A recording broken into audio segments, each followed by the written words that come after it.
السلام عليكم ورحمة الله تعالى وبركاته. اليوم ان شاء الله غنشارك معكم واحد الحرشة اللي كتجي خفيفة وزوينة. غنحتاج بيضة كاملة تكون على حرارة المطبخ، واحد نص كاس ديال زيت الزيتون.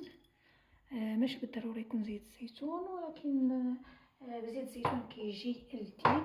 غنسمها بواحد القشورة ديال الليمون، الملحة على حساب الاختيار وعلى حساب الذوق، الواحد كيفاش كيبغيها. غنحتاج واحد 2 المعالق ديال العسل،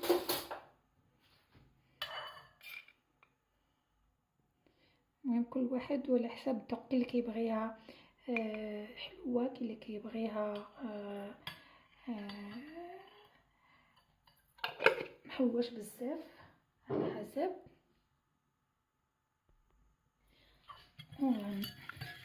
نخلط العناصر كامله حتى كتنسجم مع بعضياتها. غنزيد واحد 2 كيسان ديال الحليب، وغادا نعاود نحرك عاوتاني نخلط الخليط حتى ينسجم مع بعضياتو.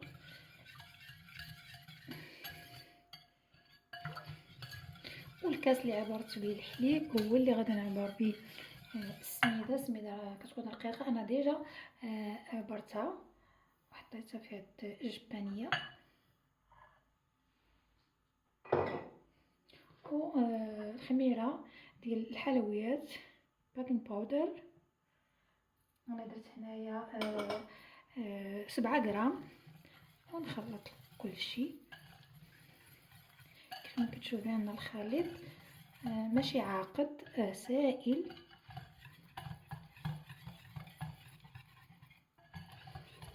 وغنخليه يرتاح واحد 5 دقائق حتى 6 دقائق بين ما شربات هاد السمنه شربات وشويه ما بقاش سائله. كيف ما كتشوفوا دابا هي سائله شويه، ولكن من بعد واحد 6 دقائق غادا تعقد.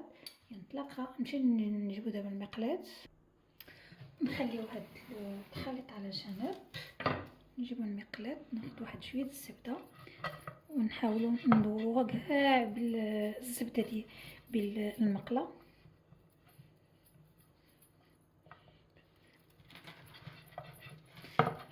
حتى في هاد الحافه حتى هي نديرو فيها الزبده.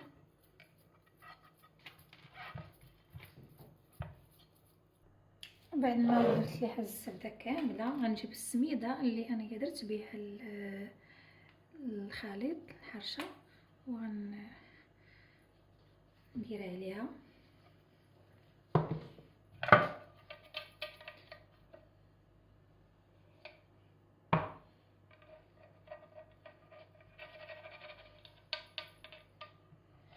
ونجيب الخليط اللي انايا ديجا صايبته. كما تشوفوا ولات عاقده، شربات هذاك الحليب اللي كان فيه. بسم الله.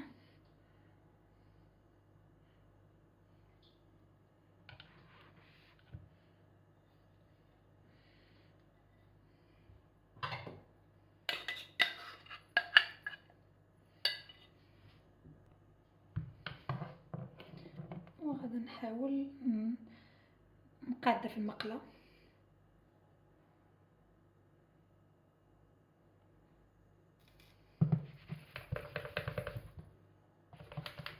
وغادي نديرها على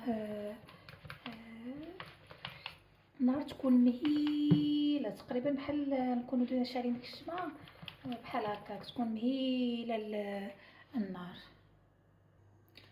غنجيب واحد الطبسيل وغنغطيها بحال هكا صافي، ونخليها مع نار مهيله.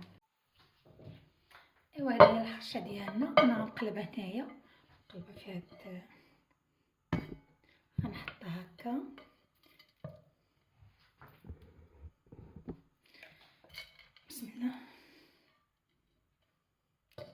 الله جات رائعة.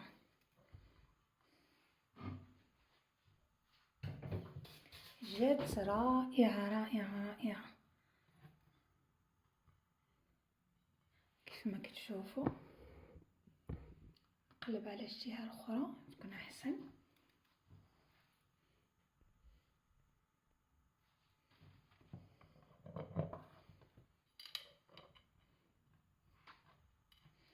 وهذه هي الحرشة ديالنا، سهلة ماهلة. دارت لي بحال هكا شي ضربت ليا بيديا. نقطع لكم واحد الشطريف شوفوها معايا. بسم الله.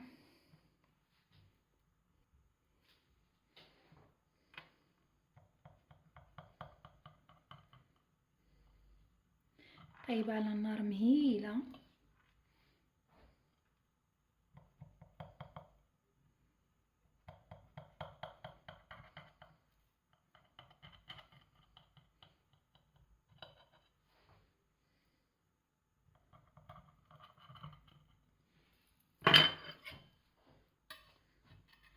بسم الله.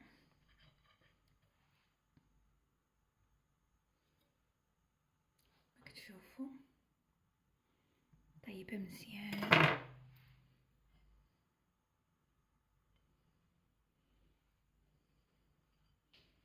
فنتمنى تجربوها، ونقول لكم مع السلامة، والى فيديو قادم ان شاء الله.